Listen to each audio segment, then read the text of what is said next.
of PCI. So today we'll see how imaging and physiology actually assists us in performing the PCIs in a gold standard manner, which was used to be the angiography before, but now I think we're moving on towards an area where actually the imaging and physiology are going to be the gold standards while performing the PCIs. So we have with us a array of uh, celebrities actually in cardiology, I must say. They are national experts on imaging and physiology. We have us, Dr. Deepak Davidson, Dr. Prashant Kumar Sahu, Dr. Aftaf Khan, and of course, course director Dr. Shubhanan Ray. I must say that uh, Dr. Deepak Davidson, Dr. Prashant Kumar Sahu, they have given an immense support to Kolkata Life, along with, of course, people who are from Calcutta, Dr. Shubhanan Roy and Dr. Aftaf Khan, without whom actually these kind of programs would never have got the celebrity status. We also have with us speakers, Dr. Priya Mukherjee, Dr. Deepak Davidson, he will be talking as well, Dr. Siddharth Mani, Dr. Prashant Kumar Sahu. So without wasting much time, let me introduce people who requires actually no introductions. So Dr. Shubhanan Rai is the Director, Interventional Cardiology at Fortis Hospital, Kolkata. He has lots of experience, of course, in complex PCI management, and he's been an excellent teacher over the years and keen early adopter and an advocate of new emerging therapies in PCI. He has published innumerable articles in reputed national and international journals and has also authored a guide for students who are being introduced to the world of interventional cardiology. So welcome, Dr. Shubhanan Ray, to this meeting. And of course, you are the course director as well. So Dr. Deepak Davidson, who is our expert panelist, we are delighted to have you, Dr. Davidson. He's the chief interventional cardiologist at Caritas Heart Institute, Kottayam. And Dr. Davidson requires actually no introduction because he's a renowned expert in complex interventional procedures and a known proctor for imaging physiology and blood ablation. He has done innumerable PCIs and has expertise in handling all kinds of interventional complexities.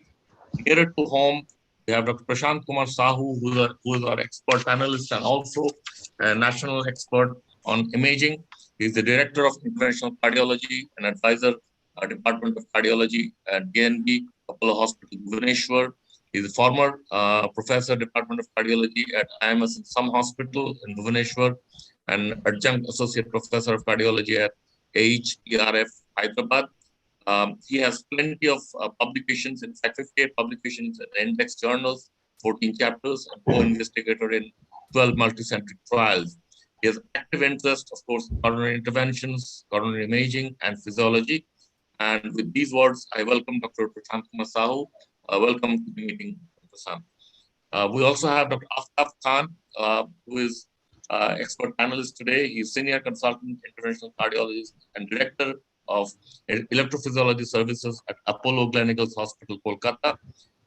He has done his DM from University of Bombay, GS Medical College, Bombay, and King Edward's Memorial Hospital. He is also reputed and regular speaker and faculty in most of the national and international congresses and associated with many path-breaking national and international clinical trials as principal investigator. So these are our expert panelists today, and we expect a very good discussion from these panelists. I introduce Dr. Priya Mukherjee, who would be our first speaker, and he's going to talk about clinical overview of RFR. So introducing Dr. Priya Mukherjee, is consultant interventional cardiologist at Fortis Hospital, Anandapur, and he will be talking on, as I mentioned, clinical overview of RFR. Over to you, Dr. Priya Mukherjee, for your deliberation. Thank you. Thank you. Good evening, Dr. Dev, respected panelists and moderators. Now, today, the topic of discussion is the coronary physiology, and I was asked to share some views on the RFR, the resting RFR, and this is my slide. Is it visible? Yes, it is visible. Yeah. Carry on. Thank you very much.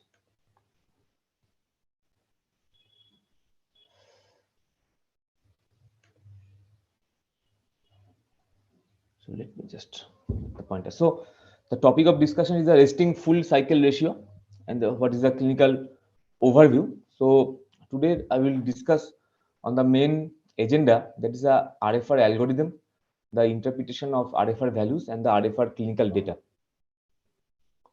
So myself, Dr. Priya Mukherjee, I am working as a consultant cardiologist, interventional in Fortis Hospital, Anandapur. So what is the Rfr algorithm? So this is very interesting. So there's a resting indices background.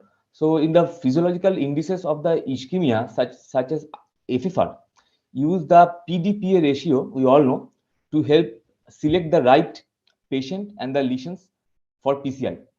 So it is a well established technique to assess the coronary intermediate lesions. FFR has a tremendous support in the form of robust evidences. So the problem of the FFR was the production of the mimicking the hyperemic state by use adenosine or other agents. So to overcome this challenge, some non-hyperemic, there is a resting indices came, and they don't require a stress agent such as adenosine, and they calculate the PDPA ratio either in the diastole such as IFR, or using the entire cycle, that is a resting PDPA. Now where comes this Rfr in this scenario to assess the physiology? So this is very unique in terms of that resting full cycle ratio is a novel resting index that scan the entire cardiac cycle to find a minimal PDPA ratio. So this is very interesting. If we consider the FFR, it is an average PDPA over the full cycle. If you took the index IFR, then it is a measurement of average PDPA over the diastolic wave-free period. This is also a very novel technique. But what Rfr is doing, it is a lowest subcycle PDPA calculated as moving average. So this is very novel technique in coronary physiology. Now, how the Rfr works? Now, Rfr identifies the lowest PDPA ratio in an unbiased way, independent of the landmark identification in the pressure data. So it is very important. So it doesn't identify any landmark in this pressure cycle. Now, Rfr can appear both in systole or in diastole. Now, Rfr is available on the Quantian system with an easy workflow, and there is no hyperemia is required during the testing, and we get a clutter free with the pressure wire X guide wire, the world's only wireless pressure guide wire. Now, interpretation of the Rfr values. So it is clearly demonstrated that if you consider this FFR, then the cutoff is 0.80. If the value of the lesion is more than 0.80, so you can defer the angioplasty. If it is less than 0.8, yes, treat it or with angioplasty. Now the Rfr, the cutoff value is 0.89. So any value less than 0.89, treat it. Any value less more than 0.89 is deferred. You can defer the lesion. So resting indices are validated in simpler patients compared to Rfr. So these resting indices, be it IFR or other indices, they have been validated in a more simple patient subset. When we compare Rfr data is most robustly validated for clinical decisions like left main proximal vessel lesions, multivessel disease. So the data of the FFR is much robust and in more complex patient population. Note to be noted that Rfr has a different treatment threshold than the FFR. I just mentioned its a cutoff value is 0.89. Now, advantage of Rfr is we can use Rfr as a pullback manner to assess the serial or diffuse lesions. Now, what are the clinical data of RFR? So there are data in the that was published in the EuroPCR 2018. The Illumine 1 and the predict analysis showed that RFR is 79% accurate versus FFR with a cutoff of 0.89. So this was a retrospective study of data from historical studies compared to RFR to FFR was, and that was presented in the EuroPCR. That study included almost 300 patients and 313 lesions, and RFR had 79% overall accuracy compared to RFR, similar to other non-hyperemic pressure ratios. So you can appreciate that the diagnostic accuracy, sensitivity, specificity, the positive predictive value, they are all acceptable. Only the issue is that there is a question over the negative predictive value. So it is in a moderate range, around 65%.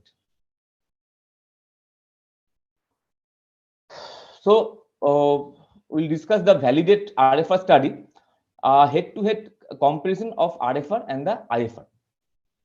Now, it is a retrospective study of data from historical studies.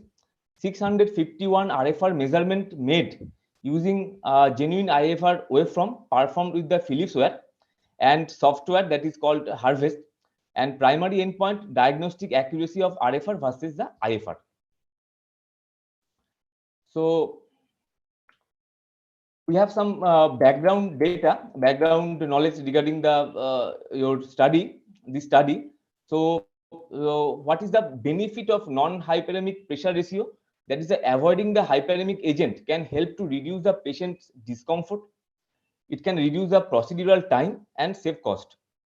So they are important, and these may lead to a wide adoption of physiological lesions assessment in routine clinical practice.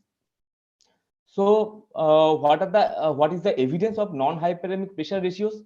The randomized controlled trials have reported IFR to be non-inferior to the FFR for MES at 1 year in intermediate lesion requiring physiological assessment. So with this background, we can go to the next slide. So what are the limitations of IFR? So there are some limitations, definitely. They require a sensitive landmarking for the pressure waveform. Assume that maximal flow and the minimal resistance occurs during a fixed period of diastole, but this may not be true, and has historically required ECG gating, still commonly used in clinical practice. So that this is a RFR diagram. So it is the lowest PDPA ratio during the entire heart cycle. So this is the unbiased identification of the lowest PDPA in diastole or systole, and it is independent of ECG. No waveform or landmark identification is necessary. Sensitivity to small pressure changes during pullback, so it is very sensitive, and it has a high dynamic range. So that is why RFR is a very potential tool in this field of physiology. Now, this is the resting full cycle ratio. If you consider this upper panel, so this is a phasic pressure, and this is a PDPA point by point. And if you use the noise filter, so you can identify the lowest PDPA over the cycle, and you consider 4 to 5 consecutive heart cycle to determine or to average the minimum PDPA, and thus you can establish the RFR value. Now, what is the derivation? So there is the optimal cutoff of RFR values as compared to FFR, that is the 0.8, derived using 633 waveforms from Verify and the contrast studies.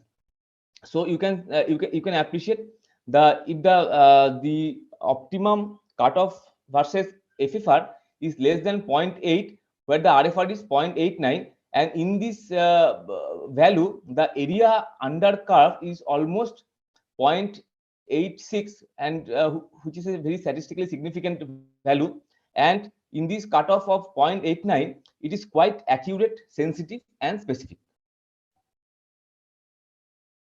So this is a study, it's a retrospective study of data from historical verified to IRIS FFR studies, 651 RFR measurement made using a genuine IFR wavefront performed with volcano waves, that is the prime and verata, and then the software use was harvest. So primary endpoint, diagnostic accuracy of RFR versus IFR. The secondary endpoints, so secondary endpoints is the diagnostic performance of RFR versus IFR, the sensitivity, the specificity, the positive predictive value, and the negative predictive value. Diagnostic accuracy and performance of RFR versus FFR and the IFR versus FFR. So they are the secondary endpoints. Now if you consider the FFR, IFR, or RFR values, just pardon.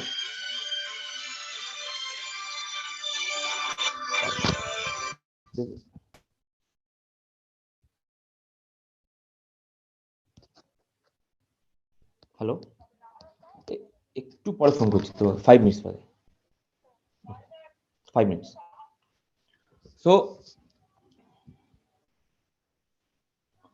So if you consider the FFR value, there is a 0.82 and IFR value 0.92 and the RFR value 0.91. So you can see the accuracy wise, sensitivity wise, and specificity wise, it's showing a good data. There is a more than 80% they are accurate, sensitive, and specific. Now this is the RFR versus IFR performance. So you can see it's the equivalent testing with 1% error margin, and this RFR is equal to IFR, as the mean difference is only 0.002 with a p-value of 0.03. So this is another very interesting picture. There is a RFR distribution across the cardiac cycle in the gray zone. So gray zone is considered for the RFR is a 0.86 to 0.93. So this is the gray zone, and you can see in this coronary osteal lesion, which is a osteal stenosis of 59.6%. It's a QCA analysis, and this FFR was 0.66, so significant. But if we do a IFR, it is a non-significant value. It is a 0.9. But if we then again consider the RFR, it is 0.88.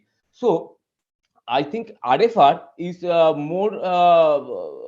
It's a correlation with the FFR is more than IFR.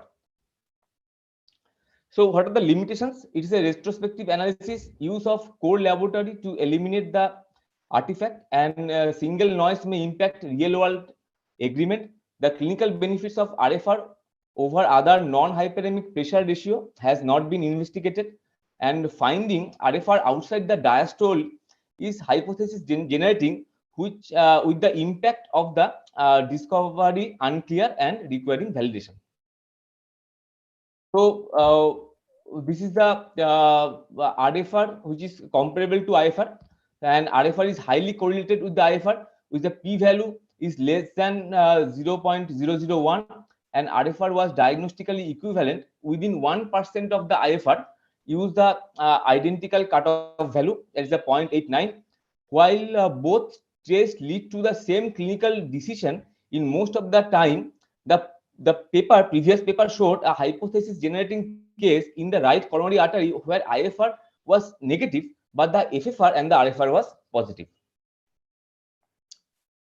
So this is the gray zone, that is the 0.86 to 0.93, and a retrospective study of data from the historical studies compared the RFR to the FFR was presented in the EuroPCR 2018, and the study included 299 patients and 313 lesions I already described.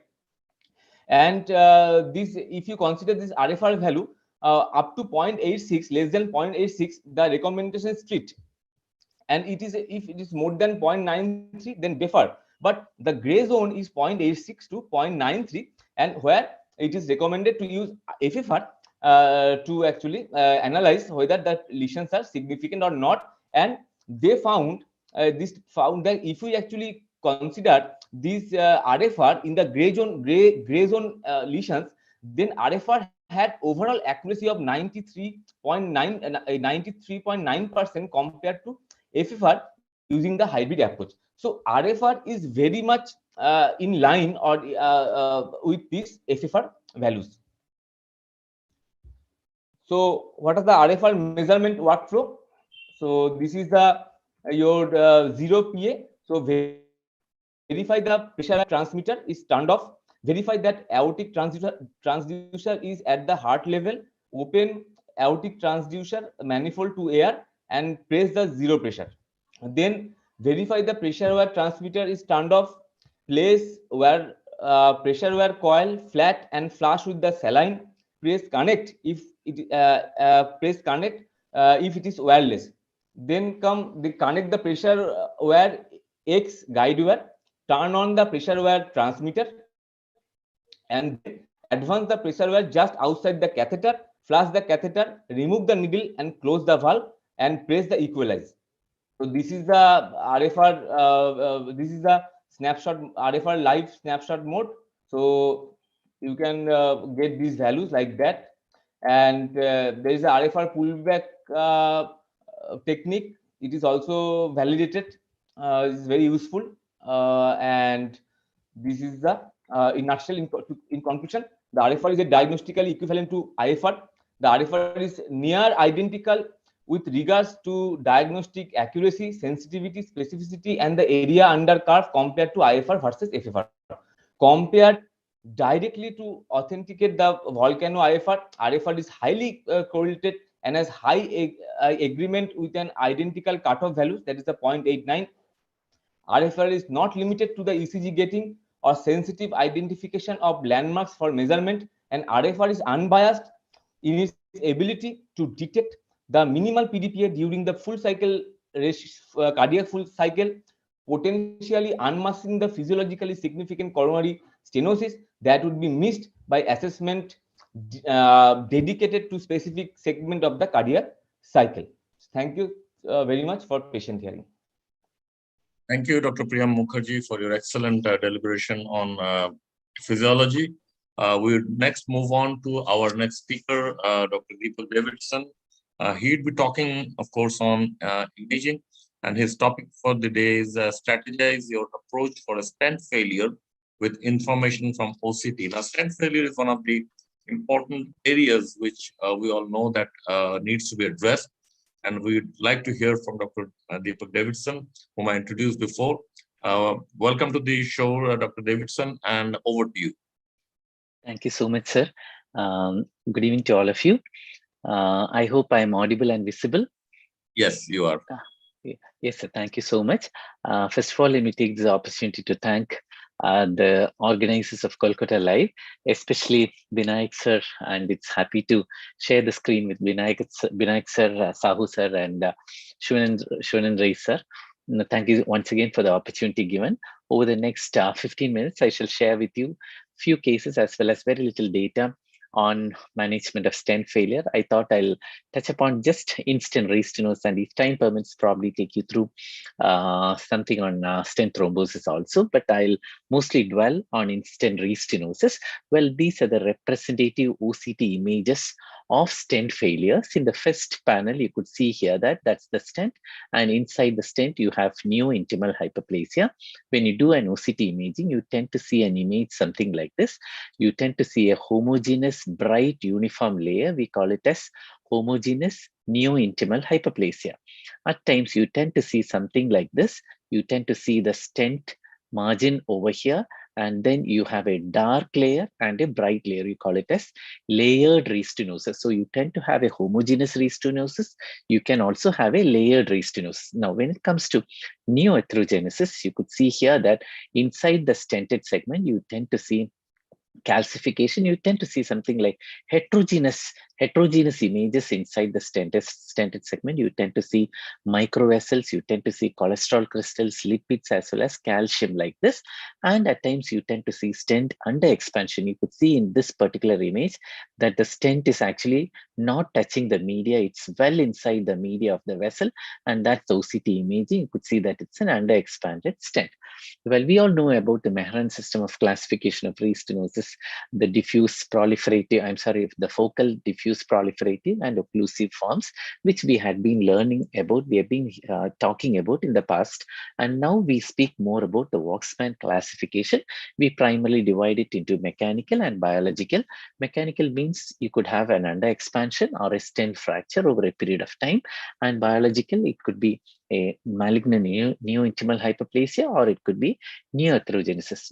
When it comes to neoarthrogenesis, you need to specifically look into the images, whether it's a calcific neointimal neoarthrogenesis or a non-calcified neoarthrogenesis. If it's a non-calcified neoarthrogenesis, it's easy to manage, but if it's a heavily calcific neoarthrogenesis, then it's more difficult to manage.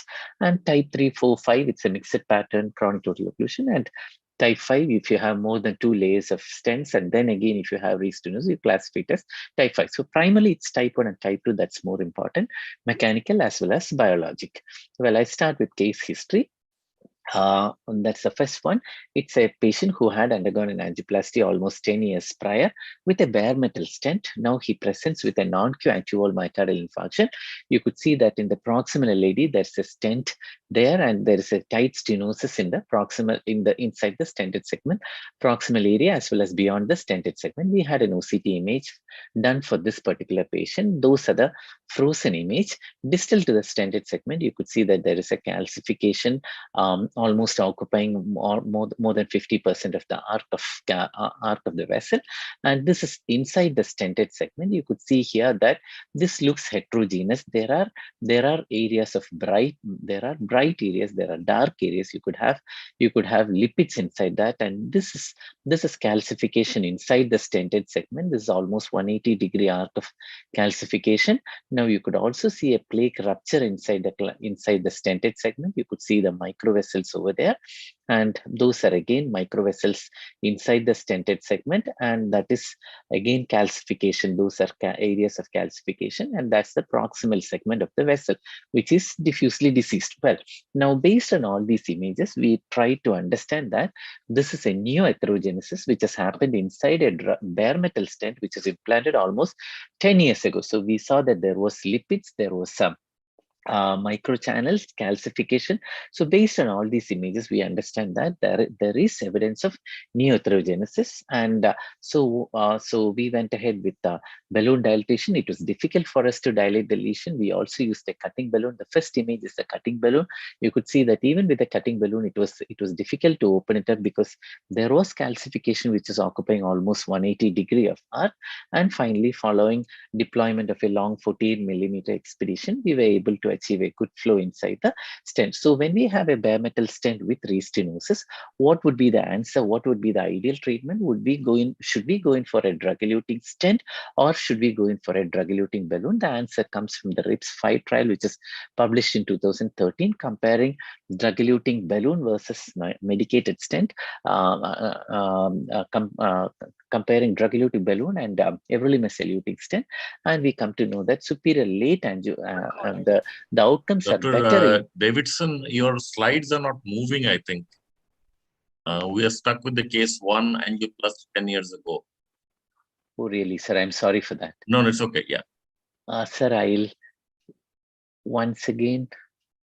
Yeah, please, you can enter again. Yeah, stop sharing and then once again.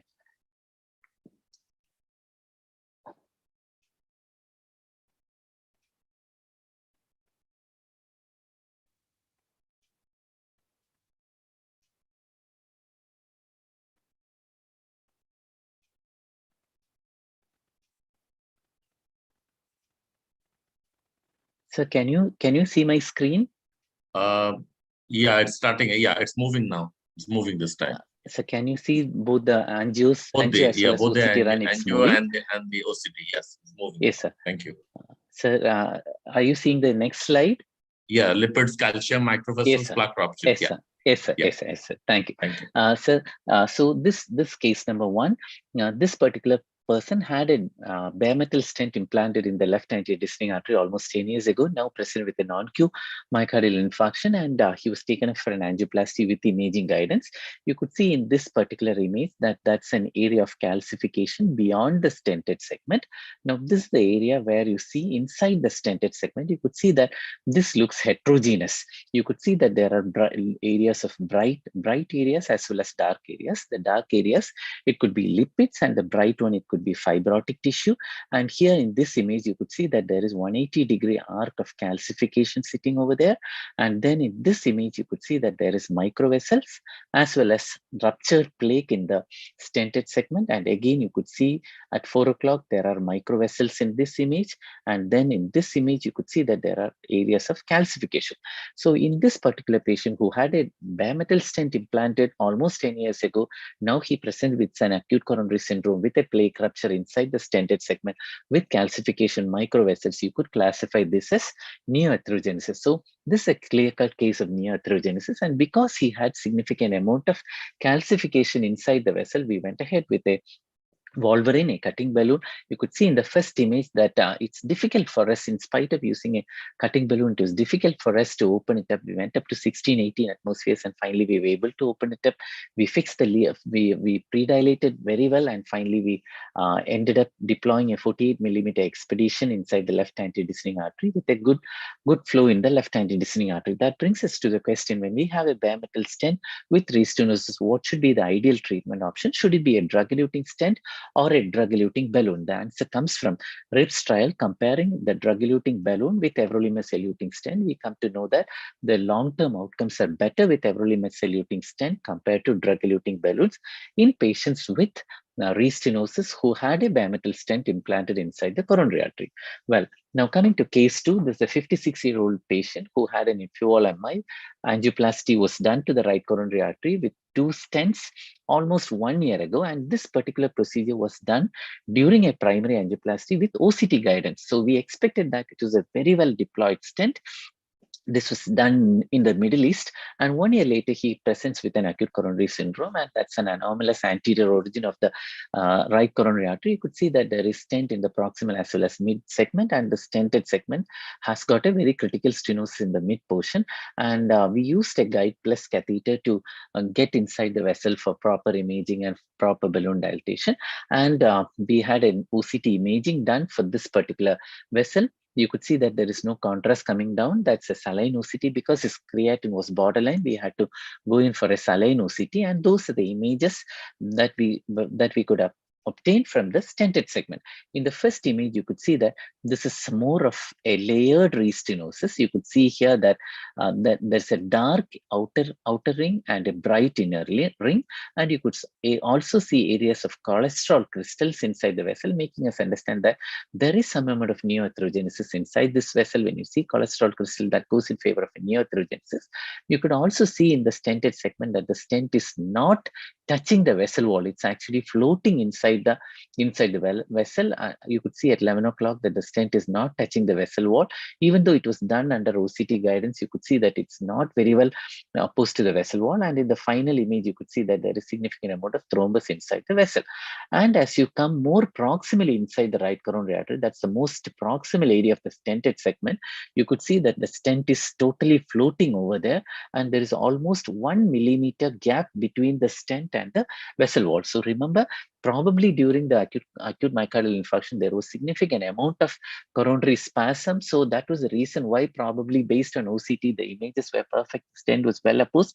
Now, almost 1 year down the line, you could see that the stent is floating inside the vessel. So that's the proximal portion of the right coronary artery. So what we understood from this imaging is, primarily the stent was floating inside the vessel. So the area of the EL, the vessel area compared to the stent area was the stented area was significantly less. That can predispose to restenosis, and he had a layered restenosis. He also had a neoarthrogenesis, and ultimately he had a acute coronary syndrome. So we went ahead with further cutting balloon dilatation at that particular area and implanted a 4 millimeter stent. And those are the images. You could see the cuts with the cutting balloon over there. Those are the cuts that was made by the cutting balloon inside the stented segment, and we deployed a short stent that was a 4 millimeter expedition inside the 3.5 millimeter stent, and the entire vessel was post dilated with 4.5 millimeter balloon. And finally, that was the final result that we could achieve. Just to highlight the fact that you would think that this particular patient had an angioplasty done under imaging guidance. 1 year down the line, he had a stent failure. So if he hadn't done this imaging, we wouldn't have really understood that the stent was floating inside the vessel. We also would have got away by post dilating with the 3.5 millimeter balloon. So finally, because of imaging, we were able to achieve a good result for this particular patient. That again brings us to the question: in patients with drug-eluting stent restenosis, what should be the ideal treatment? Should it be a drug-eluting stent or a drug-eluting balloon inside the vessel? So again, the answer comes from the RIPS 4 trial published in 2018. Again, comparing drug-eluting balloon with everolimus eluting stent. Again, the outcomes are in favor of everolimus eluting stent over a long period of time. Now, again, a common question that we come across: we have a sirolimus eluting stent developing restenosis. What should be the next stent of choice? Probably it should be a hetero stent. Probably one should go in for an everolimus eluting stent. So probably that, again, the data comes from the RIPS 3 trial, which means that always try to use a hetero stent. That is, when you have a restenosis with sirolimus, go in for an everolimus or sirolimus. When you have restenosis with sirolimus, go in for an everolimus eluting stent. So that would be the ideal option for those situations. Well, that's the case number 3. This particular patient, post-CABG patient, had an ACS, had a stent implanted in the mid-right coronary artery. Keep in mind that this is a 2.75 millimeter stent that was deployed in the mid-right coronary artery, again presented with restenosis. It was very tight lesion. We had to dilate it before we could get the OCT catheter inside the vessel, and we did a saline OCT in this particular situation as the creatinine was borderline elevated and the eGFR was on the lower side. You could see in these images that the distal vessel, the distal right coronary artery, is 4.25 millimeter in size. The proximal right coronary is also almost more than 4 millimeter size, and the stent that was deployed inside the vessel was 2.75 millimeter stent.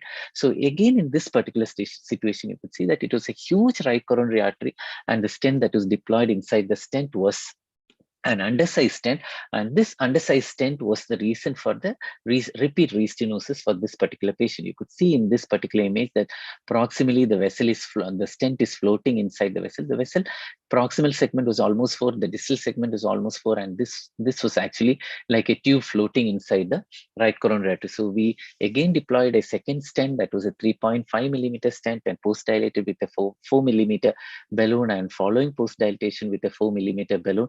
Those are the images. You could see that the luminalia, the minimal stent area, is more than 11 millimeters square, and the stent looks well opposed to the vessel wall, and that was the final result that we could achieve after deploying a 3.5 millimeter stent and post dilatation with the 4 millimeter balloon.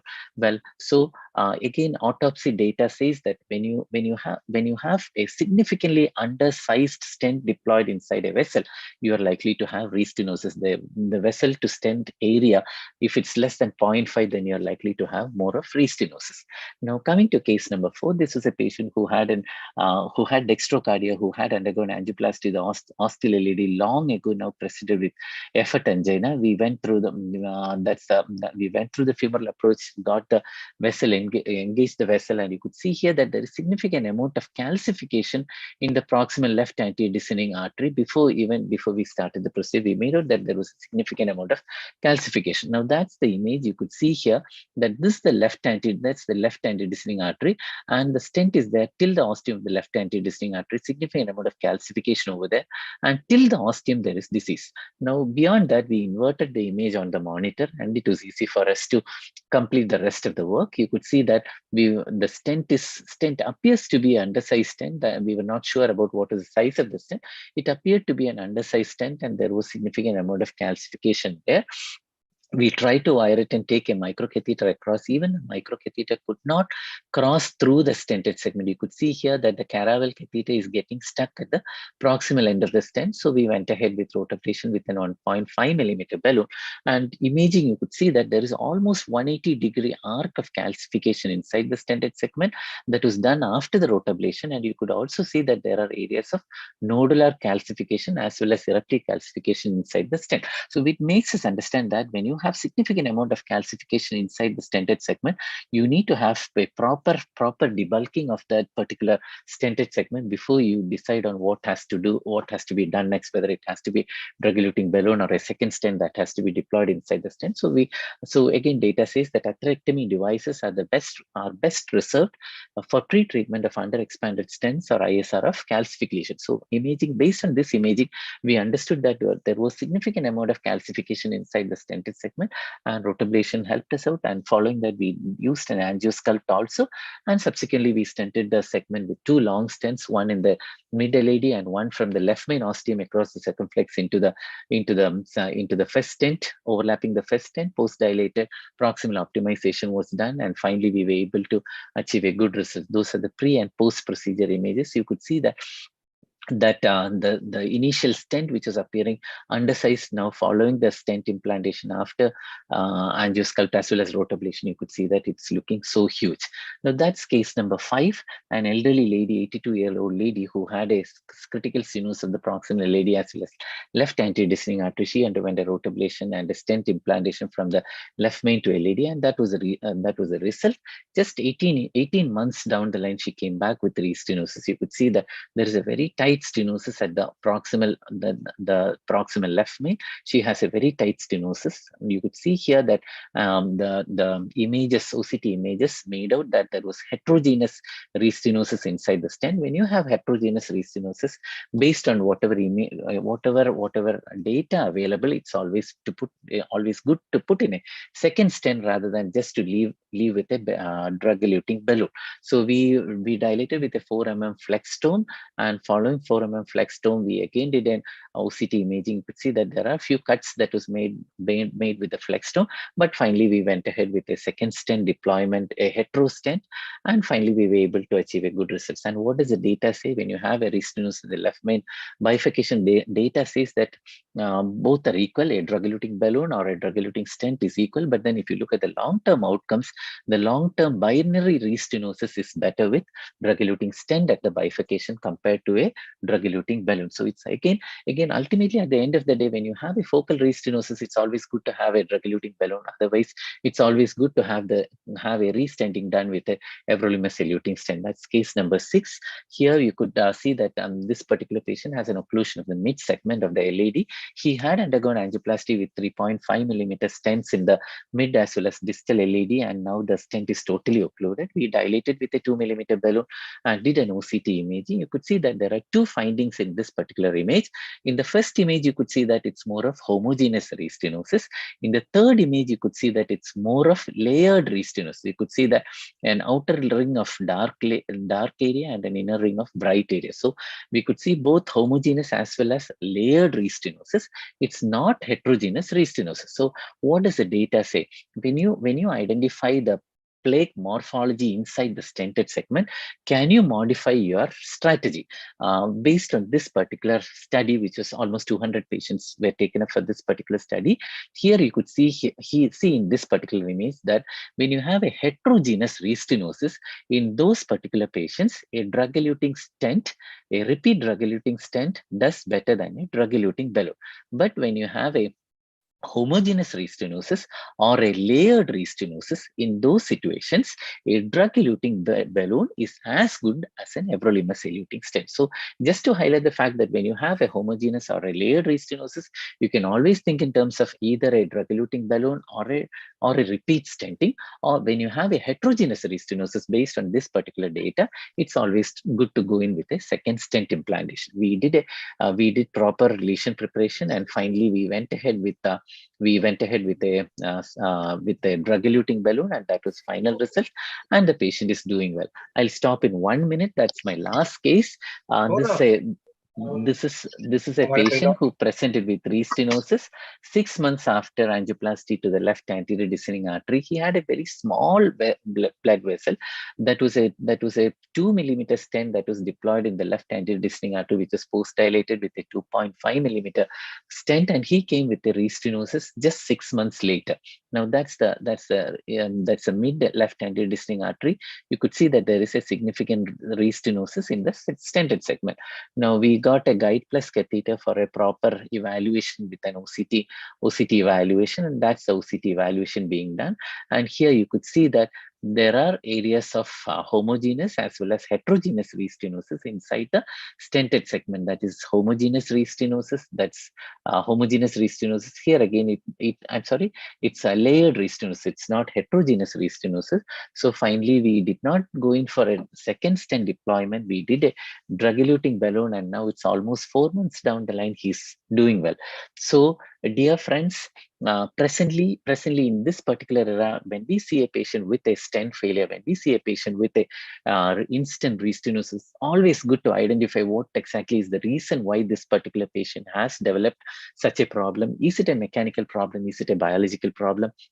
You do an imaging either with IVS or OCT. OCT would always fetch you better information. When you have an OCT done, when you identify that this particular patient has a underexpanded stent, it's always good to dilate it very well with a good balloon, a non-compliant balloon or a high pressure balloon. And then if there is significant amount of calcification inside the underexpanded stent, going with a rotablation. So when you have a mechanical problem, always go in for a proper lesion preparation, before you go in with a second stent. Now, when you have a biologic restenosis, you could always identify the morphology with the help of OCT, see whether the morphology is a homogeneous restenosis or a layered restenosis or a heterogeneous restenosis. If it's a heterogeneous restenosis, probably one should resort for a repeat stent implantation. And if it's a homogeneous restenosis or a layered restenosis, in those situations, probably a drug-eluting balloon and an everolimus eluting stent, a repeat stent implantation, should almost fetch you similar results in the long-term outcome. Let me take this opportunity to once again thank Binayak sir for the opportunity given. Thank you, Dr. Deepak Davidson, for your excellent deliberation on a topic. I think we learned a lot. I mean, we know about ISRs, we know what to do, but we never knew how actually OCT could actually, make a decision about the drug-eluting balloons versus repeat stenting. So I would invite our expert panelists, Dr. Shubhanand Ray, Dr. P.K. Sahu, and Dr. Aftab Khan to make comments on the first case of physiology by Dr. Priya Mukherjee, and then throw some light on the topic discussed by Dr. Deepak Davidson. Over to you, Dr. Shubhanand Ray. I think this is a very interesting and excellent deliberation by both the speakers, particularly on physiology and another on imaging. I think let us have all the inputs from the panels, and then we will summarize what is what should be our way forward, because these are new technologies and we are really not on a path which is very sure and which is very confident. And so I would rather ask the panelists to put their inputs first. And in that case, could I ask Dr. Sahu and Dr. Aftab to give their inputs? Yeah, Dr. Khan, you first. Yeah. So I think, as Dr. Shubhanand said, that these are all both wonderful presentations. So I think I will first speak on the first topic, and I'll leave Dr. Sahu to speak on Dr. Davidson's comments on Dr. Davidson's talk. So I think we are all in this era where we now know that oculostenotic reflex will not be enough for us, and we need to have some form of physiology when we have these borderline lesions for us to know what exactly is the best morphology, or best way out to treat these patients. The gold standard for physiology-driven intervention still remains the FFR in view of its large data that we have. And the data from your IFR or your RFR is mostly corroborative. So these are non-inferior, but have you proved them to be superior? The answer is possibly no. There are certain advantages definitely for the RFR, but I think what my practical approach is that, well, as Dr. Mukherjee has already shown, well, I still believe that the hybrid RFR strategy is the one that I normally follow. So the hybrid strategy basically is that if there is an RFR that is more than 0.92, so we are a little happier with RFR because you don't end up requiring a lot of adenosine. You don't really spend a lot of time. And the advantage of RFR is more so in patients who have tandem lesions. So when you have a tandem lesion, I think this is a technology that really helps us to find out where the step up really is and which of the lesion is contributing more to the downstream problems. But again, as we said, there are gray zones even in RFR. And when you have an RFR which is, say, more than 0.92, I think this is a lesion that we definitely differ. If you have an RFR less than 0.86, again, this is a lesion that I would clearly treat. But between 0.86 to 0.92, the strategy that we do is to do an FFR. And if the FFR is more than 0.8 with an RFR of less than 0.6, this is again an artery that I will differ. And if your RFR is less than 0.86 and your FFR is, if your RFR is between 0.86 and 0.92, and if your FFR is less than 0.8, this is an artery that I will definitely treat. So for the gray zones, I would still, the strategy that I follow is to still go ahead and do an FFR to make sure that we are still treating lesions which are appropriately needed. Again, I think there's also, I think Dr. Shivran will also be talking about the contrast FFR, and that's also something that's also pretty useful for us, where you don't really need to use adenosine. And a contrast FFR is something that we've also used in our practice. That's an excellent tool also. And basically an FFR value of less than 0.82, a contrast FFR value of less than 0.82 has been shown to have an excellent sensitivity and a negative predictive value. So that's my little sort of take on this. And coming to Dr. Davidson's talks, I think wonderful cases again, and something very, very practical, as he said. Just the small pointers is that I think the case where the stent was literally floating, the case that was done abroad, and you had a stent that was in a dominant right coronary artery, probably done in an ACS situation. I think here the OCT has also been useful for you, because many of these patients who have stents which are so malopposed and they're floating, well, there's a very high chance that you could be doing the sub-stent wiring. And well, you could probably go and put a stent also through that and eventually end up with a stent that is unexpanded, though angiographic it may look pretty good. And these are patients who will come back with problems for sure. So I think that's one more area where I think the OCT has really helped you, especially in those patients where the stents are really not opposed well, because I think it helps you to understand whether your wire is in the true lumen or not. Thank you, Dr. Khan. Dr. Sahu, if you have some comments. Good evening, everybody. In fact, regarding Dr. Davidson's presentation, what I personally feel is that in this present era where imaging is so much important, I think any case of instant restenosis has to undergo an imaging. Especially OCT tries to establish what is the real reason why the instant restenosis has occurred. Of course, this thing HT-IVUS gives us a lot of information about underexpansion, malapposition, but the main thing about whether it is a uniform-layered restenosis or a multi-layered restenosis, this is not very clearly visible on the HT-IVUS. This is an edge which this thing OCT has over HT-IVUS. So the algorithm is very clear, as Dr. Davidson has said, that depending on your imaging data, one can clearly strategize whether you need a DEB or you need a fresh stent which is to be given. Now, we all have a lot of reservations regarding DEB, where to use, where not to use. Possibly always used to think that possibly they are for the small vessels, but here it is clearly shown that when you get imaging can help you in deciding whether you have to go for a DEB or a drug-eluting stent. So really an eye-opener, which Dr. Davidson has shown. And I personally feel that, and in my practice also, any case of instant restenosis, I make it a point that definitely one should go for, I go for OCT in those cases. That's all. Thank you, Dr. Sahu. Dr. Shobhanan, if you have any more comments, Yeah, I have basically I have a few points to make. And as I have taken the inputs from the panelists, particularly is a very important point which is being highlighted by Aftab Khan, Dr. Aftab Khan, that yes, contrast-induced FFR or Rfr, even in Rfr, if you do a contrast, there will be sudden deep in the, sudden vasodilatation, and the PDPA will be, if there is a significant lesion, it will be, PDPA will be less. So this is one of the very practical point for everyone, and you can try this. This is number one. And number two is, and Rfr, IFR, and FFR, this should come to a platform, particularly all the resting parameters, because we cannot test FFR in all cases, particularly in a left main case, or a patient who is have a bradycardia, who is on pacemaker. These are the areas where RFR, FFR cases become difficult.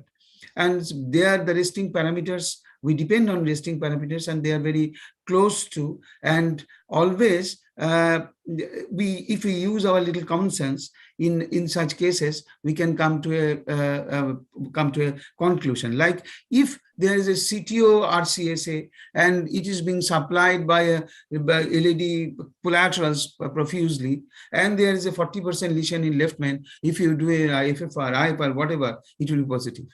So you have to see that what is the clinical correlation is. Without clinical correlation, this physiology won't be, very practical always. So we need to know that which will be the more important. And also, I could vouch for, certain patients. Like, if we look at the FAME3 data, in FAME3, people did FFR and selected patients for PCI. And the surgeons, they did not go for anything. They just put their graphs on angiographic basis. And it is found the surgery is doing well, more ahead of PCI in MACE and all. So there are certain gray zones which are still not yet, confidently, have a solution. So these are the areas which we need more solutions later on, perhaps. And Dr. Davidson is a wonderful lecturer, I must say, and very learning to us, because this is a new tool for us also. And we are elderly people, we started late. So OCT is a new horizon for us. But I must say a few things that also, like, all procedures of PCI, drug-eluting balloons are getting, improved. So when the REAP study was done, that was a paclitaxel coated balloon, and which has got a lot of, problems. And initially, the balloons, and most of the paclitaxel was washed away by the bloodstream when the balloons were put. Now, the nanoparticle tagged balloons have come, and perhaps they would be, more effective in doing so. And we have a small data, we are making that perhaps our drug-eluting stents, drug-eluting balloons are perhaps equal in some of the areas where the drug-eluting stents were given. And particularly, I go with the conclusion of Dr. Davidson and also by Shahu, that with OCT, this is a new horizon for in-stent restenosis. It is not only mechanical, it is the type of restenosis which demands treatment and demands which way of treatment should go, and that would be probably a rule in the near future. And again, I thank both the speakers for their wonderful deliberation. Thank you very much. Thank you, Dr. Shivanand, for your wonderful assessment of these two talks.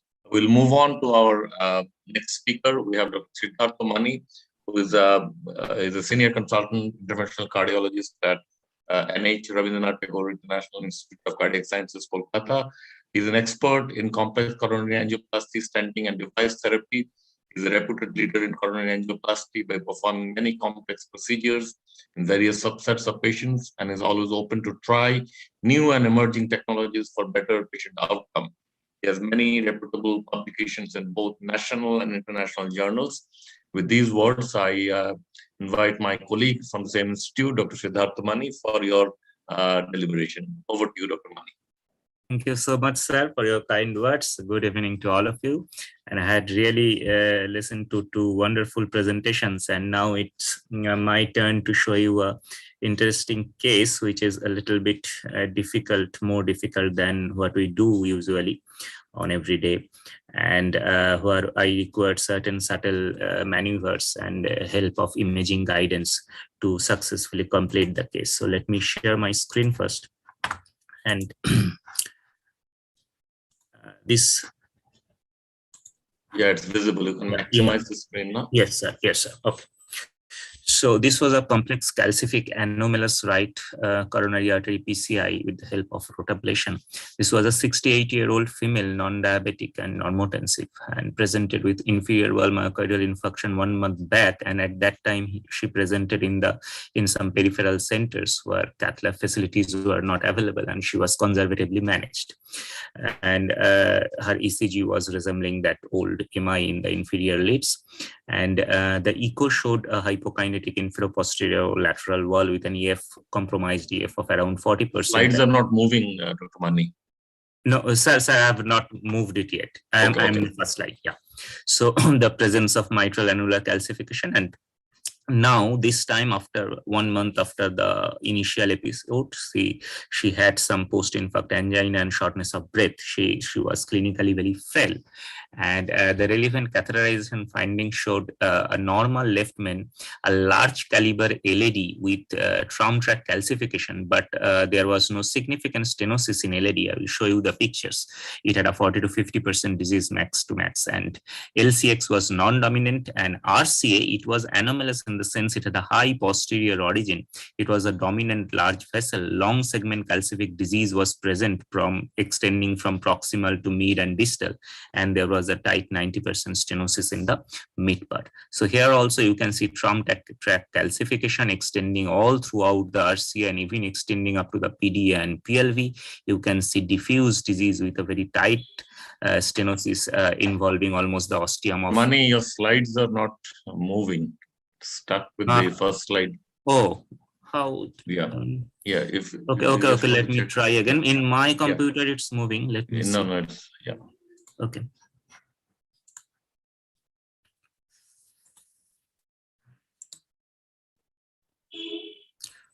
You maximize it now? Yes, sir. Can you see the angiograms? No. Oh my God. Just move the slides. Yeah, I am moving it. Oh, you are moving it. Yeah. Okay. Try to enter again. Now? Yeah, now you can see the angio. You can see the angios. Okay, let me. I can see the angios. Just move it. Just play the video. Yeah, it's moving now. Yes, it's moving now. Okay. Yeah. So I was extremely sorry. I thought it was moving. So there was. You can see in the RCA, it is a dominant RCA with a slightly high posterior origin, and it was engaged by GR, but it had some difficulty to get engaged, and the catheter is not exactly sitting coaxial, as you can see. It is to some extent, eccentrically, it is facing towards the wall of the RCA, and the calcification is extending from proximal to distal, and it is involving also the PDA PLV branches. The disease also, it is a diffuse disease all throughout with tandem tight lesions, and maximal stenosis probably is at the mid RCA level. So we started to word it with a round through intermediate, although we had some difficulty, but mostly we could manage, and we did not have to change our wear. It was round through intermediate, which could be negotiated up to the distal segment. So then, because we obviously had to do rota, it is such a hugely calcified, extensively calcified vessel. So we had to exchange with the rota wire over a microcatheter, and we took a rota bar of 1.5. But the problem started at this point. The rotabar could not be negotiated even up to the proximal RCA, and with a little bit attempt of pushing the rotabar, the catheter was backing out. I already said that the catheter was not sitting perfectly coaxially, and it was a slightly anomalous high origin. So we had many difficulties in introducing, and probably the sharp bend at the proximal RCA, the calcification, which was also intimal calcification. I will show you later in the imaging. So probably all those factors were playing a part, and the bar could not be engaged. So initially we tried to push our guide catheter deep into the RCA over a balloon, over the microcatheter support, and pushing the catheter and pushing it over the opposite side of the aorta wall. We tried to deeply throttle the catheter inside the vessel, inside the RCA, and then we introduced. So this was our rotabar. We now could introduce the rotabar just up to the proximal RCA with the help of this technique. But again, beyond this point, it could not be advanced. So probably calcification was really taking a big part, but we decided to start our rota from here because we could not see any other option. We thought that doing a rota will make some passage and will help us to create a lumen area so that we can pass our balloons and other hardwares through it. So this was very risky also, because we were not sure too much about the coaxiality of the rotabar, and without being sure about that, it is always very dangerous to do a rota run. So we tried to look into the different orthogonal views as much as possible to ensure the coaxiality. And there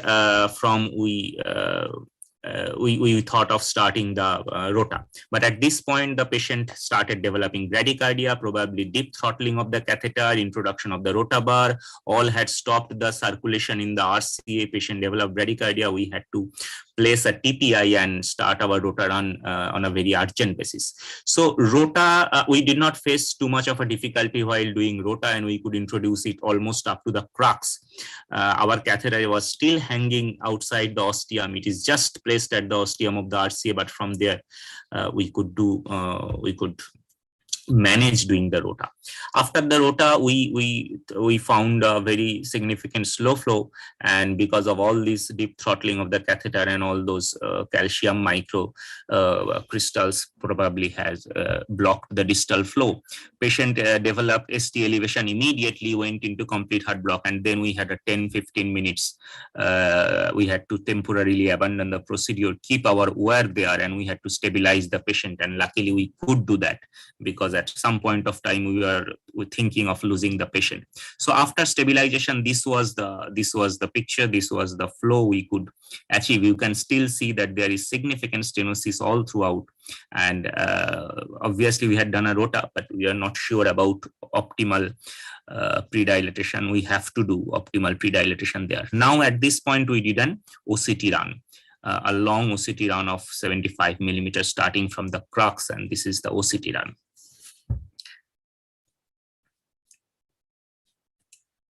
So as we will progress from the distal crux zone to the mid and proximal RCA, you will be able to see that there are a lot of calcification, almost involving 360 degrees. It is heterogeneous and involves both subintimal, medial. The lumen area at certain points is narrow, significantly narrow, and those areas particularly are heavily calcified. So you can see a lot calcifications encroaching into the vessel lumen, and completely it was a almost circumferential 360 degree calcification, thick calcification. So this was the rota run, but what we could see, we analyzed the rota images frame by frame, and we found that yes, in the dense tight areas, particularly in the mid RCA, we could create some fractures in the calcium.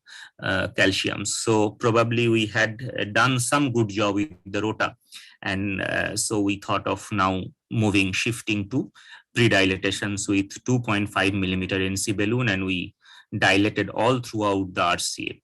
We took a lot of time and we dilated it very well, but still you can see that the pre-dilatation seems to be sort of inadequate, and we are not sure whether our stent will expand.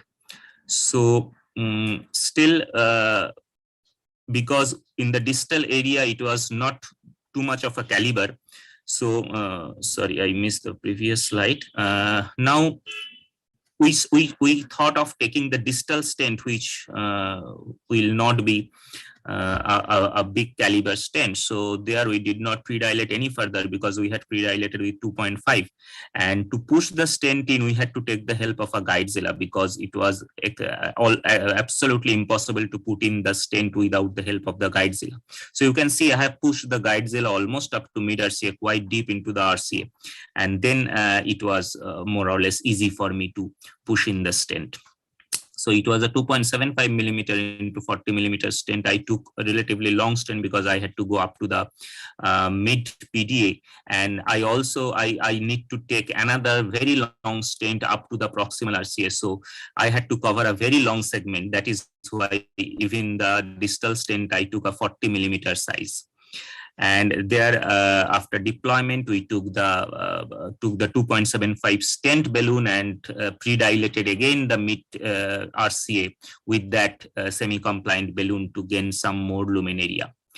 Now, introducing the proximal stent was not too much of a difficult. It was a long taper stent of 60 millimeter, 3.5 into 3. The distal is 3 and proximal was 3.5. And we deployed it at very high atmospheric pressures of 20 atmospheres.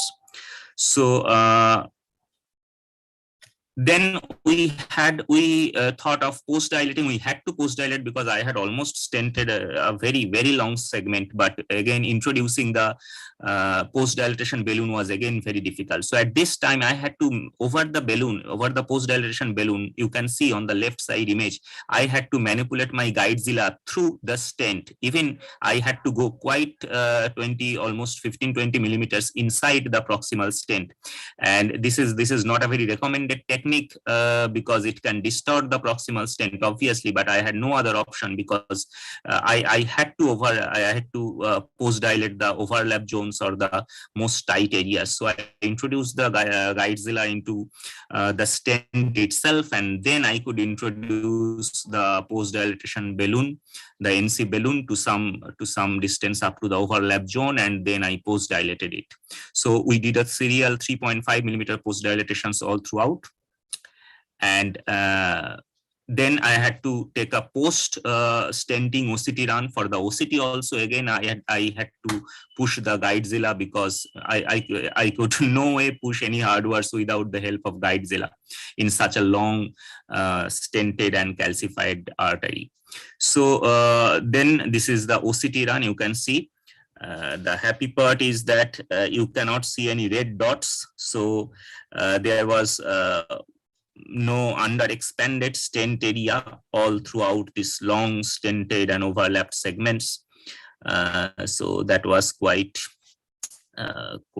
happy thing for us. And you can see that the expansion in the proximal zone was 113%. The expansion in the distal most segment was 98%, and we had gained a significant lumen area as well. So this is what I showed, that hardly we could see 1 or 2 red dots. Otherwise, it is mostly well expanded. And this is what I am showing is the tightest area, which in the mid RCA, which had the maximal amount of calcification. So you can see the 3D reconstruction image that it has opened well, the stent has opened well, and I had gained a quite significant lumen area. So at the tightest part. So this was the final angiogram, and it's more or less satisfactory, although there remains some scope of further dilatation of the stent, particularly in the mid distal segments. But I think I have achieved more or less satisfactory results. So the take-home message from this case was, during rotablation of the RCA, we should take extreme care that the orientation of the bar is coaxial, particularly in such cases of a little bit anomalous origin or a posterior origin.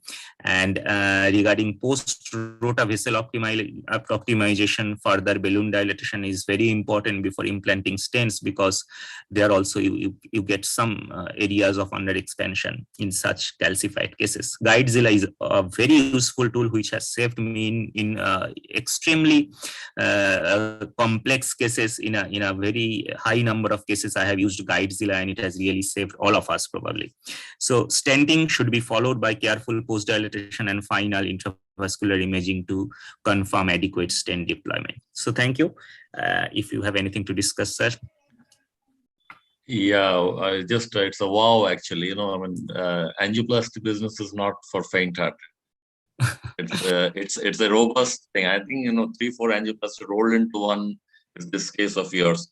So I think we'll come back to your case after we have done with the presentation of Dr. Sahu. So can I invite Dr. Prasant Sahu, who is a very well-known national expert on imaging and a good friend of ours. He will be discussing whether OCT can strategize which technique to adopt in bifurcation stenting. I mean, the bifurcation stenting in this PCI area is one of the most discussed topics. And now, which technique to use? We know of a lot of techniques, and the evolution of techniques have been on angles, on anatomy, and on other areas. But let's see from Dr. Sahu's presentation as to what OCT can give to actually strategize which technique for bifurcation stenting. Over to you, Dr. Sahu, for your presentation. Thank you. Good evening, everyone. Dr. Binayak, are my slides visible? Not yet.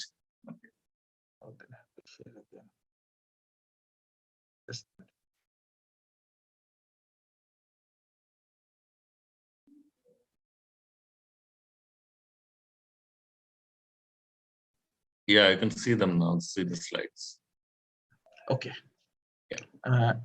Actually, whenever we get a bifurcation lesion, we always think just what is the angle or the carinal angle. But then if you try to analyze OCT, we hardly use OCT to try to strategize how we adopt, whether we have a single stent strategy or a double stent strategy. We'll just try to highlight some cases so that we can know how a strategy can be chosen. Now, the question comes, does the bifurcation angle matter? Of course, it does, because I'd like to discuss on certain points, like what this bifurcation angle is and how it is important in deciding the strategy. Does the outcome of intervention change as per the bifurcation angle?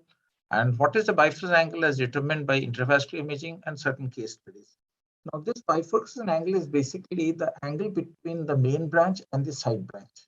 This is the first basic thing that we should know, that which is very easy to calculate even on a normal coronary angiogram.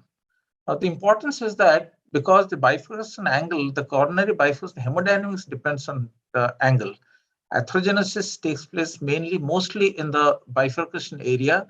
The intervention procedure almost makes a new carina, which has some consequences in the long-term outcome. The side branch compromises, which is we are most worried about. Many times you've seen that by the time we finish the bifurcation with a single stent strategy, we see the side branch is compromised.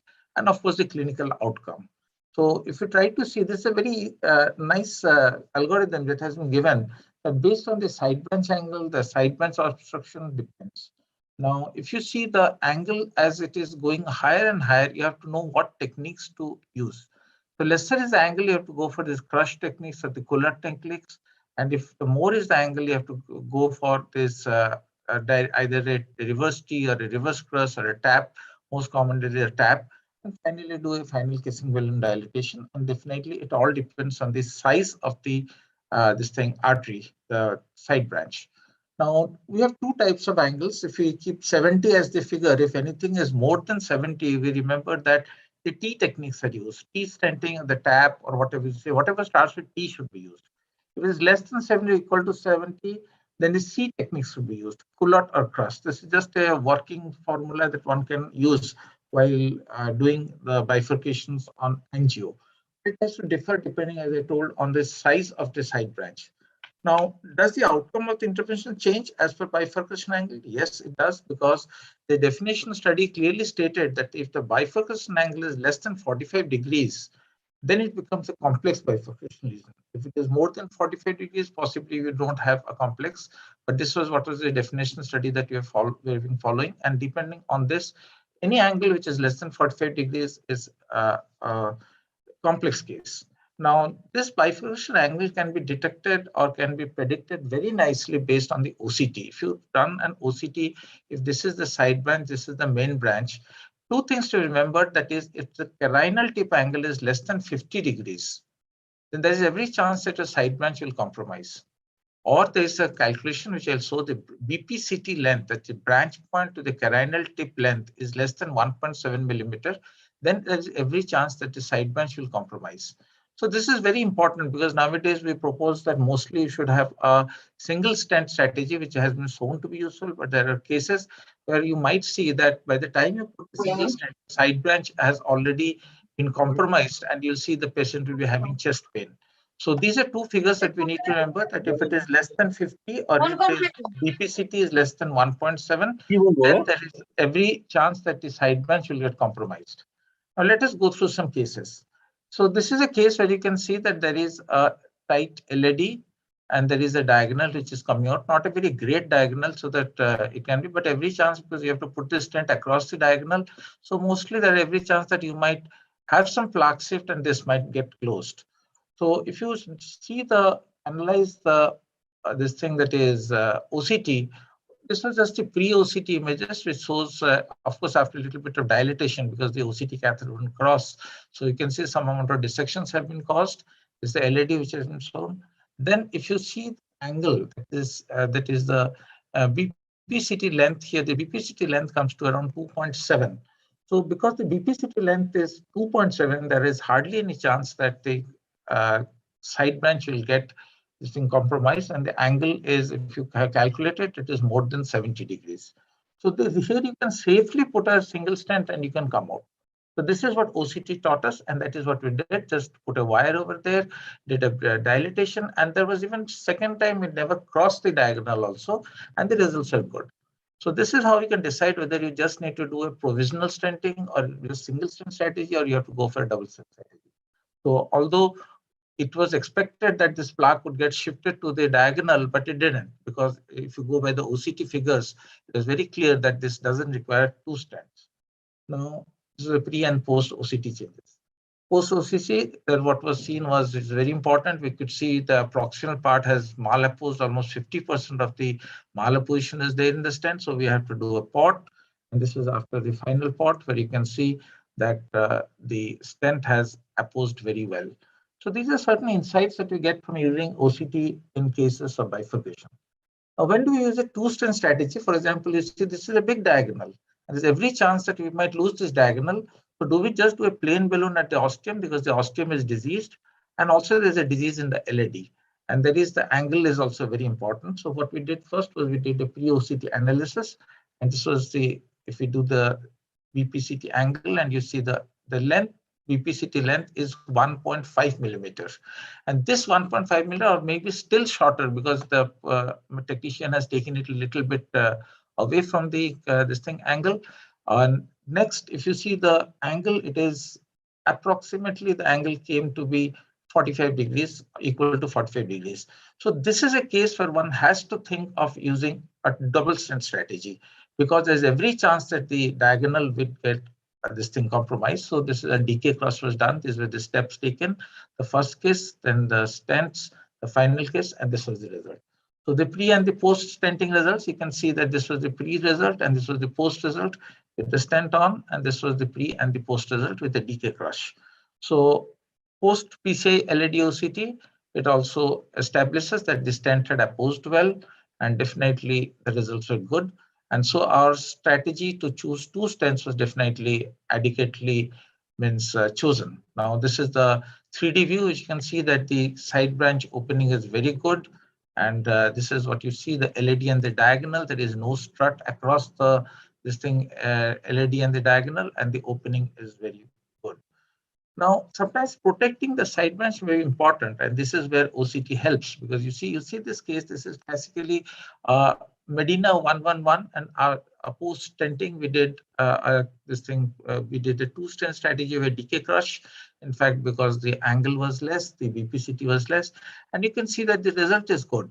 But what was seen was that, most importantly, what we saw, although this result was very good, in fact, what we saw was that the side branch had not opened properly. You can see that this is not a good opening. So what was to be done was, when the OCT of the side branch was done, so what was the best thing to do was to see, what we could see was there were some struts which are lying across the side branch. So here, even though a kissing balloon was done, we had to think of again going for a further dilatation with another balloon with a higher pressure so that we could get a good opening. And now you see the OCT shows that the struts are not there. It has been shown in various case reports and in studies that if you have a strut, if you have a bridge of struts over here, possibly the restenosis rate is quite high. And this can be opposed if you do a dilatation of the side branch, keeping the balloon a little inside that side branch and just dilating it.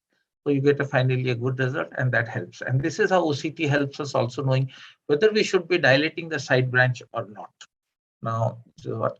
So if I answer the question again, does bifurcation angle matter? Yes, it does. Both axis and carinal angle are very important, and especially OCT helps to calculate two values, the CT angle and the BPCT length. And these two values will give you an accurate diagnosis about whether you need to have a single stent strategy or you have to go for a double stent strategy.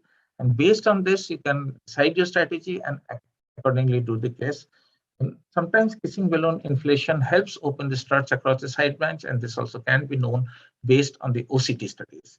So thank you very much. It is exactly like bifurcation stenting is like driving a car on a road with multiple diversions. So when you start off with a bifurcation, you wanted to take some road, but you did not know which road to take. But as you go, if imaging data comes and you know which road you're going to finally take and have reach your destination successfully. Thank you very much. Thank you, Dr. Sahu. I think it was a wonderful presentation and a lot of new things we are coming to know.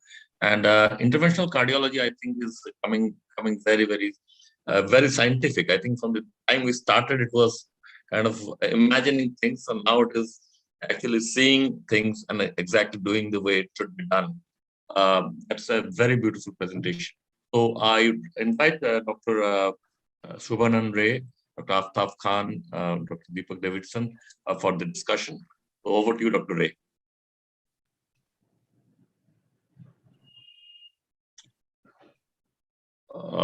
Dr. Khan, you can start off with Dr. Mani's case. Yeah. So again, Dr. Mani, this was a wonderful case, well salvaged. I think that is what is most important. A small thing that I would suggest is that I think we all agree that the guide cat backup is, and in your case, eventually,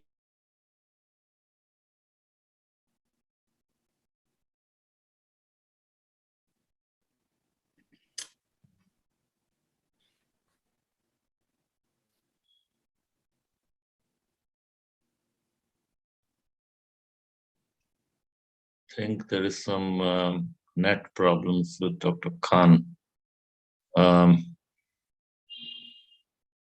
Let him set it. And meanwhile, Dr. Subhanandre, if you can make some comments.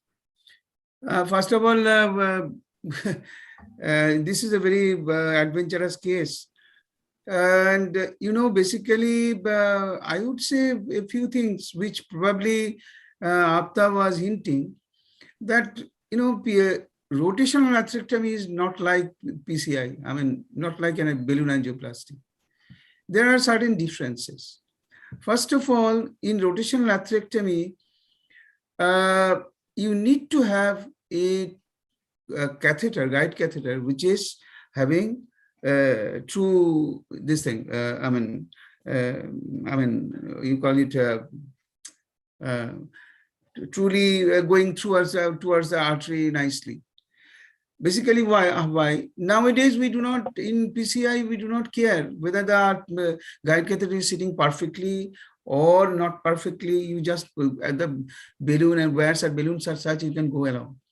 But the method of rotational atherectomy is guide wire bias. If you're exactly I was forgetting the term, that is coaxiality. If your guide catheter is not coaxial, your bar would go in one direction, and particularly it is a very dangerous situation. It can perforate, it can dissect the vessel. So before doing rotational atherectomy, you have to have a perfect strategy and to see that whether your guide wire bias is putting the bar in the middle of the artery. And that is only possible if you have a coaxial guide. In your case, I perfectly saw that your guide would have been a 3DRC. And you are using a gel, and which is not, coaxial, it is hitting one of the walls. So you were saved that the bar did not, compromise the wall and perforate and dissect. But you must be careful. This is the only thing to say. And otherwise, you're a very, fantastic case and everything fine. So only that thing has to be remembered. And for Prashant, he's a friend, and we started together way back, 40 years back, maybe, in France. I won't say anything. I have,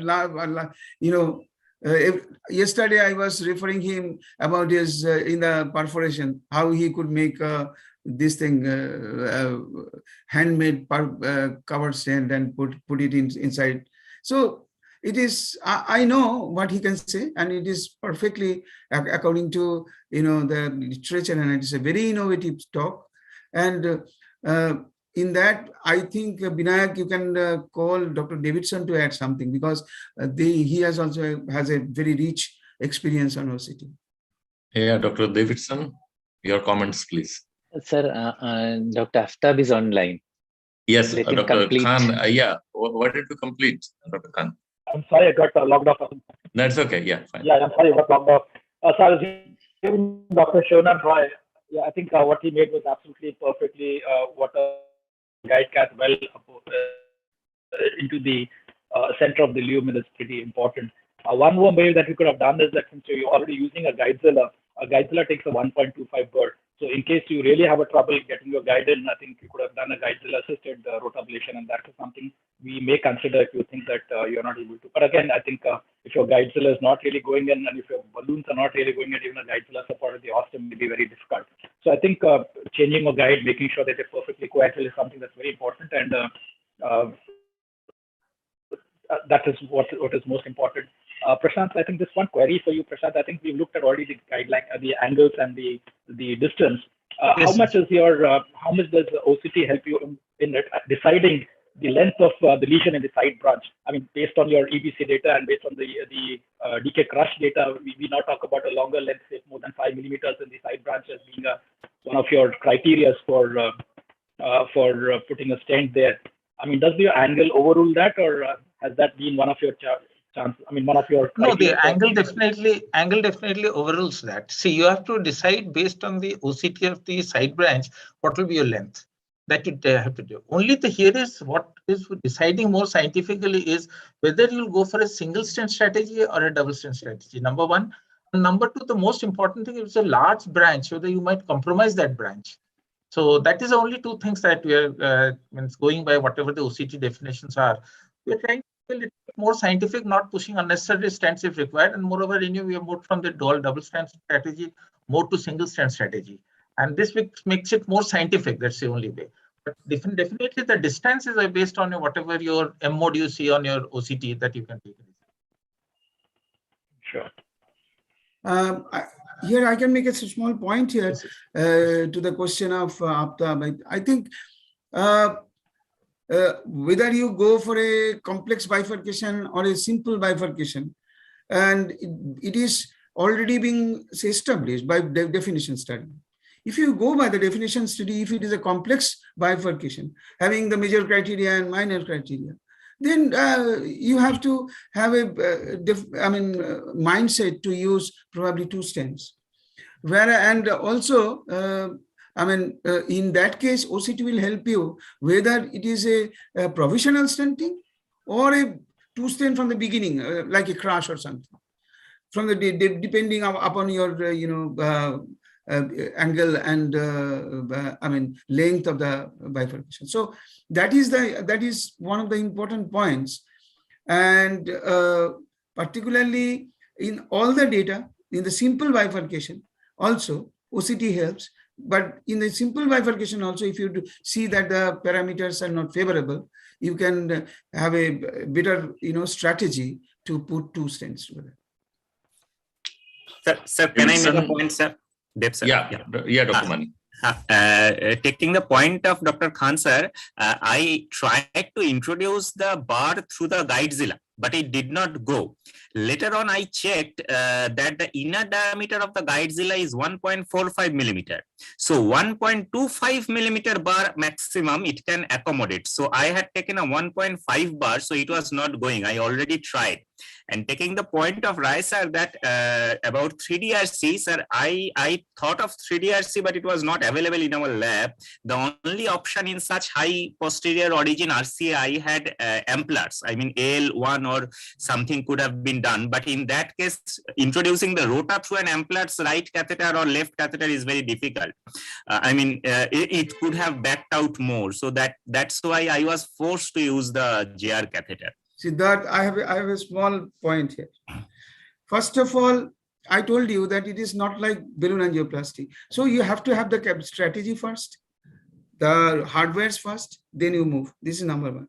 And number two, rotational atherectomy, as because it is always a rotational, there is no frictional resistance. So the guide catheter backup is not important in rota because there is no frictional resistance, as because the wire is moving. It is not my version. If you go by Riesman, who is the first man to produce more experience in rota way back in 1989-90, you read the book of Riesman and you see that if there is a rotational force acting on a wire, there is no frictional resistance. There is, in physics, there is some, they say something else, but what is in a practical, I mean, everyday's life, what I perceived is this. So once you start rotational atherectomy, you need not have to have a very good backup. It will easily go through if your trajectory is perfect. So most important is the trajectory and the guide wire bias. Because if the guide wire bias is towards one wall, the cut will be according to that wall. So that is more important. Yes, if you that do not was, have we were very afraid about that. But I mean, I have understood this thing, but before doing a rota, particularly in a difficult rota, you have to have your hardwares first. And I tell you that I have done rotational atherectomy through the Guidezilla. The problem of Guidezilla is you have to have a 6F or 7F Guidezilla. 7F Guidezilla here, it is not available here. 6F Guidezilla is available.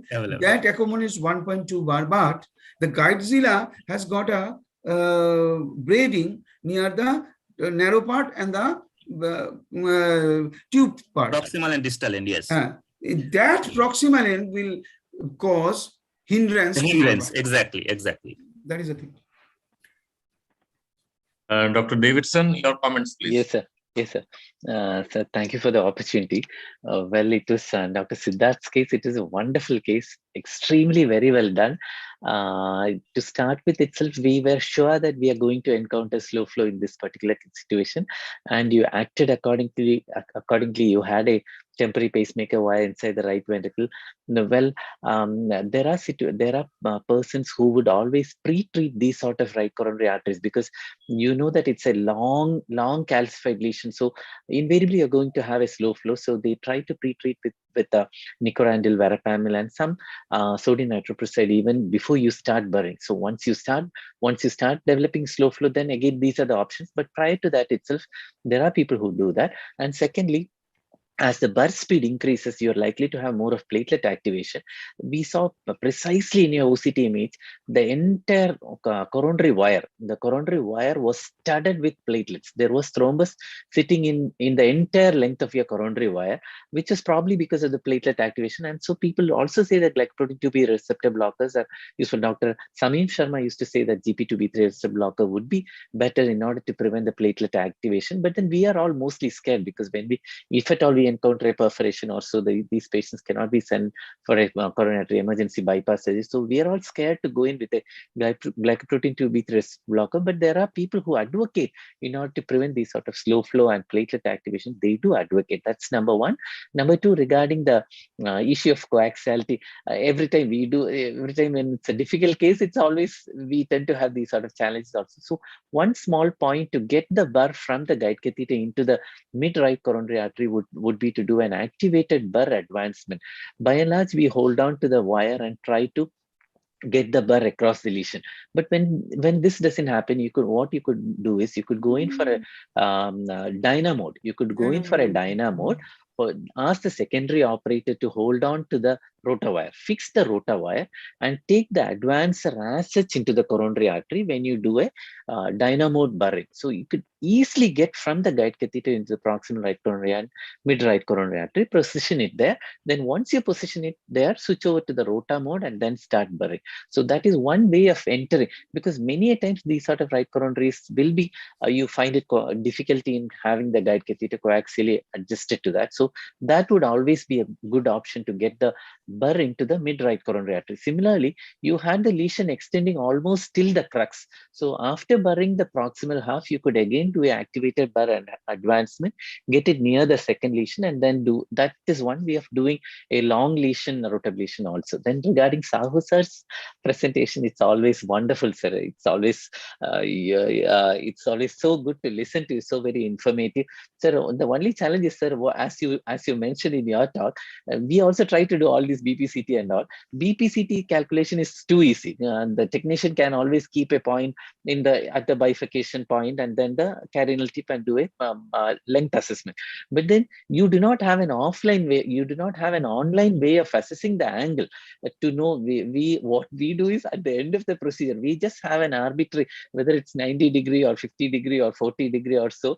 And then once the procedure is over, we go back and analyze, we put the angles and see, because based on whatever software we have in the OCT machine, we do not have an online assessment of bifurcation. So it's an arbitrary way of looking at whether the angle is good, whether the angle is narrow. The only example that you showed, the first one, you had a spiked carina. The first example that you showed, a too short a BPCT and a spiked carina. So based on the OCT image itself, we are sure that it's a spiked carina. The angle should be hardly 20 or 30. But all the other two cases that you showed, it's around 45, 50, 60. It's just a common sense way of assessing that. Sir, do you have any other way of assessing the angle during the procedure? Truly speaking, all the angles have been assessed after the procedure. That's the whole thing. There is no software in the whole system, because we went through all few bifurcations where we tried to see that whether we did the right thing or the wrong thing. So I picked up certain examples. Then, of course, the BPCT angle, they tell you inside the cath lab itself. But when you come to the angle, I fully agree with you. It is impossible to assess, and just an arbitrary value that we make out. Or if we just ask the junior or the technician, what do you think is the angle? So we take an average of whatever the guesswork is, and then we go ahead. But these are certain things which are emerging now. Maybe software will be available. We are not sure about it. But truly speaking, all the cases, the angles have been assessed after the procedure. Can I make a point here? Yes, Sunanda. Yeah. We published a paper in Minerva Journal recently. That is nano crash in narrow angle. So we used angiography to measure the angle by three different operators, and we took an average. And why I followed this, in initial studies of bifurcation, included bifurcation angles, they used this protocol. The individual opinion by three operators, and ultimately you come to one. So I'm giving this example because there is no, as you said, that there is no online data. It is slightly imagination, and if you see in a bifurcation, if you see that you think that the angle is very acute, you put two wires and you see that angle is not very acute. It is slightly more. This is number one. And number two is about the spiky carina. Many years back, Medina published a paper and by Ivers, and he included eyebrow sign, which we used to see. It is by OCT we are following this only. And I do not have the opportunity to use OCT in all cases. We use Ivers. So I thought that it was almost like a spiky carina, which Davidson and you were mentioning. This is number two. And number three, about the the dynaglide mode to advance the bar. The problem of dynaglide mode to advance the bar is, if there is a significant lesion, you do not know whether you're, just after the guide catheter, there is a significant lesion or not. And you start dynaglide mode, it will have a 60,000 RPM, and suddenly your bar is stuck. That can also happen. So if you think that your first thing is, make your platform right, have a coaxial arrangement. Then if it doesn't go, start burring from the beginning. There's the only way out. Yeah, in that case, there will be a less chance of stuck bar. And number three is, if there is a slow flow, we have a good protocol. We see if there is a slow flow, we use GP2B3A, 10 milliliter intracoronary bolus followed by intracoronary adrenaline. I can tell you, adrenaline can do wonders in slow flow. You taste it. Yeah, I think it has been a wonderful Sunday evening. It's a 2-hour movie, I think, evening show of a fantastic speakers from all across India. And we are really grateful that, we could have showcased 4 fantastic topics today. And they're really up to date. And thank you again, Dr. Sahu, Dr. Mani, Dr. Davidson, and Dr. Priya Mukherjee for your excellent presentations. And I also thank our expert panelists, Dr. Shubhan Andre, Dr. Deepak Davidson, Dr. Sahu, and Dr. Aftaf Khan for their inputs. So I hand over the platform to Dr. Shubhan Andre for summarizing the meeting and giving a vote of thanks. Over to you, Dr. Ray. So again, I must say that it is a wonderful experience to me. I have learned so much within 2 days. And it is remarkable. This, first of all, and all the speakers and all the panelists, they were fantastic. And it is really, today is almost an international conference. And by the experience shared by Sahu, Davidson, and also expert comments like, from Aftaf Khan. And also Siddharth and Priyam, they have also young stars. They have shown their class also. And I'm extremely, benefited, as well as I'm extremely lucky to have all this platter on my plate. And also, I must say, Binayak is one of the finest anchors, I said, and he can be compared with Samir Mehta in CCC. So with that, it's a wonderful experience. And I also thank Abbott Vascular to give such an experience to us. Thank you, everybody. Thank you again. So I think next time around, I think let's try to meet offline. Now the COVID thing is probably gone. So maybe the offline meeting should be there and we should meet in person. Definitely. So a very, very good evening to everybody. And hopefully see you next time in offline meet somewhere. Thank you, sir.